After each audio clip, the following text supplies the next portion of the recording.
I'm sure few people know, the Civil War had a surprise guest star from Siberia. In 1863, the American Civil War was raging like a barbecue gone very, very wrong. Lincoln was trying to hold the Union together, the Confederacy was fighting for independence, and Europe? Well, Europe was watching with popcorn in hand. Maybe we recognize the South? Yes, Britain and France weren't just fashion capitals. They were very interested in seeing the US fracture. The South's cotton was already wrapped around their fingers. All they needed was an excuse. Lincoln's government was facing diplomatic isolation. He needed friends, or at least people who didn't hate him badly. Enter Russia. Yep, the giant, frosty empire ruled by Tsar Alexander II. At the time, Russia wasn't exactly throwing victory parties either. They had just abolished serfdom in 1861, which made them slightly ahead of the US in the ending slavery contest. But they were broke, politically unstable, and paranoid that Britain and France might attack them next over Polish rebellions.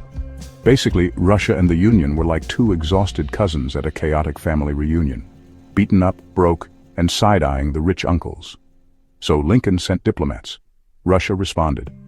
And in one of history's most brilliant hello there moments, Russia sent two entire fleets to visit the United States, one to New York and one to San Francisco. They called it a friendly visit, you know, like when your neighbor parks a tank on your lawn to say hi. The fleets stayed for months, long enough to make it clear to Britain and France. If you mess with the Union, you might also be messing with us. Did Russia ever say this directly? No. Sometimes just showing up with cannons does the trick.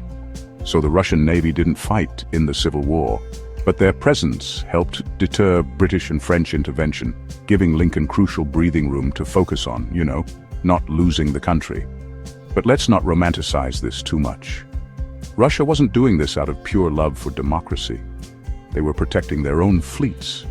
If war broke out in Europe, Russian ships stuck in home ports would be sitting ducks, but parked in neutral American harbors, safe as apple pie. So yes, Russia helped, but they also helped themselves. Still, this odd episode forged a brief honeymoon phase between the US and Russia. A few years later, America bought Alaska for $7.2 million.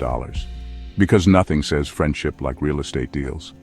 From Alaska to Hawaii to the Philippines and Guam, the US kept heading west, eventually butting heads with the same old Russian empire.